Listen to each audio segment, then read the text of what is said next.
Aujourd'hui, je vais vous parler d'un génie incompris, un homme visionnaire, humilié publiquement de son temps et pourtant si avant-garde. Arrête de sourire, Robin, je parle pas de toi. C'est Hans Maurer, un Zurichois, et c'est le mec qui a inventé les toilettes japonaises. Ouais, parce que les toilettes japonaises sont en fait suisses. Hip hip hip pourra, les amis, c'est nous les génies du nettoyage de trous de balles. Alors, pour ceux qui voient pas ce que c'est ce genre de toilette, c'est un peu un car wash mais pour le cul quoi. T'emmènes ton Fiat Panda et en route pour le bonheur. Ça, j'en ai des jeux de mots. Ouais, les toilettes japonaises, en gros, le concept, c'est qu'à la place du papier toilette, t'as un petit jet d'eau installé dans la cuvette qui vient te nettoyer et c'est absolument fantastique, d'accord ? Tu peux aussi avoir plein d'autres trucs, siège chauffant, couvercle automatique. En gros, ça ressemble un peu à un robot sexuel pour scatophiles. Eh bien, notre cher compatriote Hans, qui a créé ce système et qui l'a présenté à la foire de Bâle en 1957, où les gens ont été mais choqués, ils l'ont traité d'obscène, de dépravé et ils lui ont même craché dessus. Y a pas à dire, ce jour-là, le pauvre Hans a sacrément bidet. Voilà, que des jeux de mots aujourd'hui. Non mais je sais pas pourquoi c'est toujours les inventions les plus brillantes qui fonctionnent pas. Enfin, les voitures autonomes, le communisme, Affida Turner, c'est fatigant à la fin. La femme de l'inventeur a même expliqué qu'elle devait tirer les rideaux de chez eux pour pas que les voisins ne voient ce qu'ils bricolaient tant elle avait honte. Hans, j'en peux plus, tu dors plus, tu manges plus, je te reconnais pas. On parle dans le village, tu sais, les gens me regardent mal. La boulangère n'a même pas voulu me vendre une miche de pain à la boulangerie. J'y peux rien, chérie.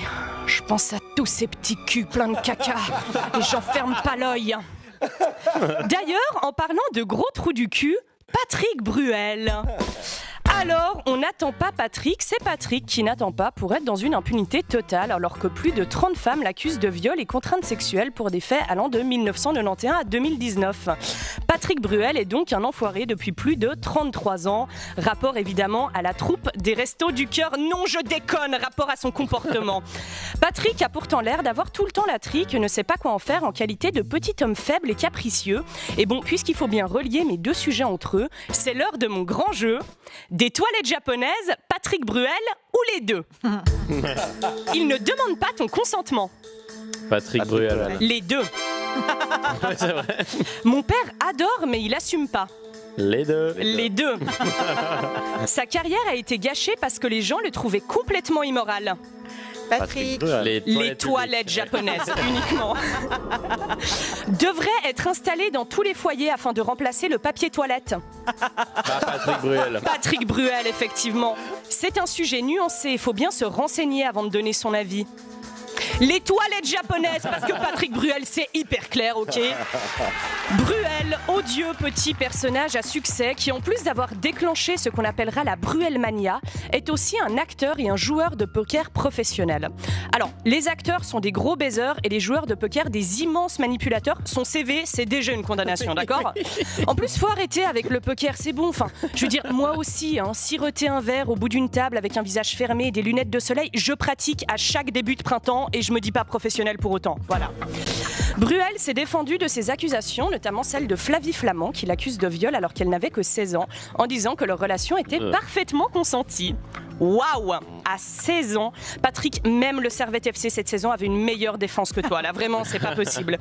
En réalité, la seule différence entre Patrick Bruel et les chiottes japonaises, c'est que Patrick, on pourra le retrouver dans toute la Suisse puisqu'il part en tournée dès le mois prochain pour 57 dates. Et à ce jour, aucune de ces dates suisses n'a été annulée.